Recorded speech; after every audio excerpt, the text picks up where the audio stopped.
IPL में अभी भी 6 लीग मैचेस बाकी हैं और प्लेऑफ की रेस बिल्कुल बरकरार है। लेकिन जिन दो टीमों के बारे में हम बात करेंगे उनको प्लेऑफ की रेस की ज्यादा चिंता नहीं है, वहां तक तो वो पहुंच गए हैं। लेकिन उससे बड़ी चिंता है क्योंकि टॉप 2 में वो फिनिश करना चाहेंगे। हम बात कर रहे हैं दिल्ली कैपिटल्स और चेन्नई सुपर किंग्स की। आप देख रहे हैं ईएसपीएन क्रिक इन्फो T20 टाइम आउट। और इस मैच का प्रीव्यू करने के लिए हमारे साथ मौजूद है संजय मांजरेकर। संजय, सबसे पहला पॉइंट तो यही आता है कि ये डेड रबर नहीं है और बहुत अहम होगा। दोनों टीमें चाहेंगी टॉप 2 में रहे। अभी तो लग रही है, लेकिन कुछ पता नहीं आरसीबी वहां पहुंच जाए या नहीं। तो क्या चेन्नई के नजरिए से देखें, पिछले मैच में थोड़े उन्होंने चेंजेस किए थे, क्या अब क्योंकि जीतना वो चाहेंगे, चहर और ब्रावो वापस आते हैं? पता नहीं, मुझे पॉइंट्स का इतना नॉलेज है नहीं कि कितना इंपॉर्टेंट है सीएसके को फिनिश करना टॉप 1 और 2, बिकॉज 1 और 2 में बहुत एक इंसेंटिव ये होता है कि अगर वो मैच आप जीते तो सीधा यू आर रेडी। प्लेऑफ का पहला मैच अगर आप जीते एज 1 और 2, then you get another opportunity. 3 और 4 को वो होता नहीं, तो है थोड़ा एडवांटेज। बट मुझे लगता है उससे भी ज्यादा इंपॉर्टेंट है कि फिटनेस उनके प्लेयर्स का। तो शायद ब्रावो को अभी भी और भी रेस्ट करना चाहेंगे, दीपक चाहर को शायद वापस लाए, लेकिन ब्रावो उनके लिए एक बहुमूल्य प्लेयर बन गए। तो उनको अगर लग रहा है कि इनको ज्यादा रेस्ट चाहिए और एक मैच रेस्ट चाहिए तो शायद वो देंगे। लेकिन चाहर अगर कोई सीरियस मामला नहीं हो फिटनेस को लेकर, तो मुझे लगता है उनको वापस लाएंगे वो। इस बीच तुरुप का इक्का जो साबित हो रहे हैं चेन्नई सुपर किंग्स के लिए, उनका नाम है ऋतुराज गायकवाड। पिछले मैच में वो 100 लगाते हैं, वो भी नाबाद। हमारा सवाल ये है कि कैसे रोकेंगे ऋतुराज को। यहाँ पर एक अच्छा कॉन्टेस्ट संजय उभर कर आ रहा है, वो ये कि Rituraj the man in form और 2 जेन्युइन पेस बॉलर नौकी और रबाडा होंगे। मेरा ध्यान जाता है जो इस सीजन पहला मैच ये दोनों टीमें खेली थी, वोक्स ने उन्हें सिर्फ 5 रन पे आउट किया था। तो एक जेन्युइन पेस वर्सेस ऋतुराज का कॉन्टेस्ट देखने लायक है। जी हाँ, लेकिन ये ऋतुराज गायकवाड़ थोड़े से अलग है। ऋतुराज गायकवाड़ यानी बहुत ही कॉन्फिडेंस इनका हाई है। और जो मैंने उनमें चेंज देखा है, उनकी जो बेसिक टेक्निक वही रही है।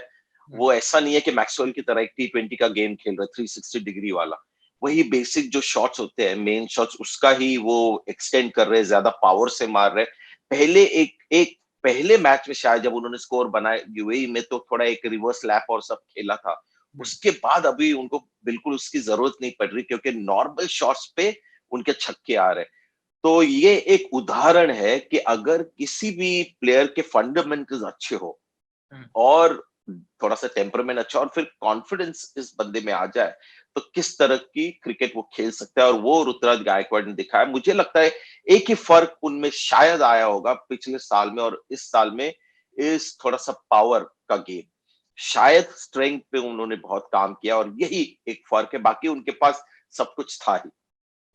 इस बीच शिखर धवन के बारे में बात करते हैं। अगर चेन्नई के पास ऋतुराज गायकवाड़ है, शिखर धवन का पहला हाफ संजय बहुत ही शानदार रहा था। 54 की उनकी एवरेज थी। जो सेकंड लेग है आईपीएल का, उसमें एवरेज 20 की आ गई। लेकिन फिर मैं उनके आंकड़े चेन्नई के खिलाफ देख रहा हूं। आईपीएल इतिहास में सबसे ज्यादा रन उन्होंने चेन्नई सुपर किंग्स के खिलाफ बनाए हैं। पिछली 2 पारियों पे नजर डालें जो चेन्नई के खिलाफ उन्होंने खेली, एक 101 नाबाद रन और 85 रन। तो चेन्नई के खिलाफ ये तो साफ है उनको मजा आता है। तो अगर वो पहला लेग का फॉर्म पाना है तो इससे बेहतर ओपोनेंट उनके लिए नहीं हो सकते।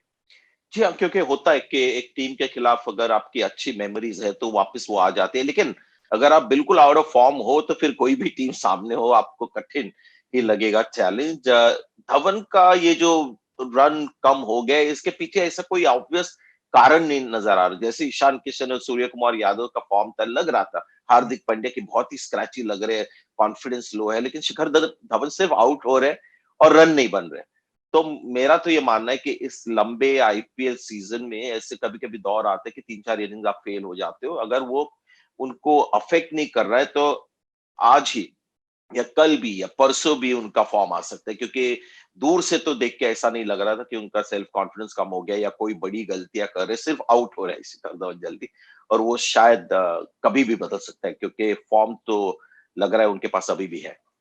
आखिरी 2 हमारे जो सवाल हैं वो चयन से जुड़े हैं और दोनों दिल्ली कैपिटल्स के नज़रिए से हम देख रहे हैं। पहले बात करते हैं आर अश्विन की। मैं अगर पूरा सीज़न एक साथ देखूँ ये आईपीएल 9 मैचेस वो खेले हैं, सिर्फ 4 विकेट है, एवरेज भी उनकी 60 के ऊपर लग रही है। पिछला मैच तो उन्होंने बल्ले के साथ जिता दिया, लेकिन टीम जानती है प्राइमरी रोल तो गेंदबाज के तौर पर है। खास तौर पर जब आपके पास अमित मिश्रा जैसे गेंदबाज बैठे हैं, टीम में बने रहेंगे? मुझे लगता है खेलेंगे और इसके पीछे कारण ये है कि आपने एवरेज देखा उनका और विकेट्स देखा, ये तो पहले हाफ में भी यही हाल था कि 5 मैचेस में सिर्फ 1 विकेट उन्होंने लिया था। तो अश्विन जब व्हाइट बॉल क्रिकेट खेलते हैं तो विकेट की खोज में नहीं रहते, वो टेस्ट क्रिकेट में वो विकेट की खोज में रहते। यहाँ पर उनको सबसे बड़ी चीज जो होती है कि बड़े शॉट उनके खिलाफ ना लगे, इसलिए इकोनॉमी पे जोर होता है। लेकिन जब अक्षर पटेल विकेट निकालते, पिछले मैच में 3 विकेट उन्होंने निकाले और अश्विन ने कुछ ज्यादा बॉलिंग में कुछ अच्छा काम नहीं किया और इकोनॉमी भी 10 के ऊपर थी जब बहुत ही लो स्कोरिंग मैच था। तो ये शायद थोड़ा जाके रिकी पॉन्टिंग को बॉदर करेगा ये कि अश्विन द बॉलर, लेकिन ज्यादातर मैचेस जीत रहे और इकोनॉमी उनकी इतनी बुरी नहीं है। अगर आप देखें तो विकेट्स नहीं आ रहे, इकोनॉमी बुरी नहीं है, तो शायद एक बड़ा चेंज वो नहीं लाना चाहेंगे। लेकिन मेरा हमेशा ये मानना रहा है निखिल कि अमित मिश्रा जिस जिस भी क्या कोई भी आईपीएल टीम में हो, तो उनका तो हमेशा केस बनता है कि वो प्लेइंग 11 में खेले। इकोनॉमी के बारे में आपने बात की, मैं बताता हूँ इस सीजन उनकी इकोनॉमी है 7.50, जो आईपीएल टेबल में 35th बेस्ट इकोनॉमी है। ओह अच्छा। हाँ, फिलहाल आखिरी में बात करते हैं दिल्ली कैपिटल्स के एक और चेंज के बारे में। वो है स्टीव स्मिथ। थोड़े लकी हुए, टीम में जगह मिली क्योंकि स्टोइनिस बाहर चले गए हैं, लेकिन उनका भी मैं देख रहा हूँ 8 मैचेस खेले हैं इस सीजन, 25 की एवरेज है। जब आपके पास बिलिंग्स जैसे बल्लेबाज बैठे, ललित यादव बाहर बैठे हैं और एक शायद एक्स्ट्रा गेंदबाज की भी जरूरत है, क्या करना चाहेगी दिल्ली कैपिटल्स? देखिए, जब स्टोइनिस इंजर्ड हो गए तो ललित यादव आ गए थे उनकी भूमिका निभाने के लिए, थोड़े से ऑलराउंडर की तरह, बैटिंग ऑलराउंडर, 2-3 ओवर डाले। फिर पृथ्वी शॉ इंजर्ड हो गए, उनको स्टीव स्मिथ ने रिप्लेस किया और रिप्लेस इसीलिए किया क्योंकि शारजा में मैचेस थे और जब पहला मैच वो खेले तो इतनी अच्छी बैटिंग आउटिंग नहीं थी दिल्ली के लिए, लेकिन स्टीव स्मिथ सबसे अच्छा लगे उस बैटिंग लाइनअप में। शारजा में कुछ शायद 30 रन बनाए, स्ट्राइक रेट इतना बढ़िया नहीं था लेकिन पूरे कंट्रोल में आया।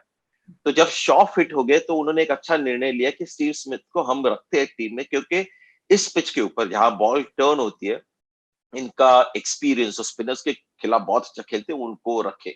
लेकिन वो जल्दी आउट हो गए और शारजा से भी अभी बाहर आ गए। ये मैच दुबई में है तो शायद स्टीव स्मिथ को फिर से बाहर रखेंगे। शॉ को लगता है पॉन्टिंग बहुत बैक करते हैं, तो शॉ तो जरूर खेलेंगे। तो मुझे लगता है कि शायद ललित यादव आ जाए, क्योंकि एक छठा बॉलर जरूर मिस कर रही है दिल्ली कैपिटल्स। पिछले मैच में जब अश्विन को मार पड़ रही थी फिर भी उनसे आखिरी ओवर उनको डलाना पड़ा।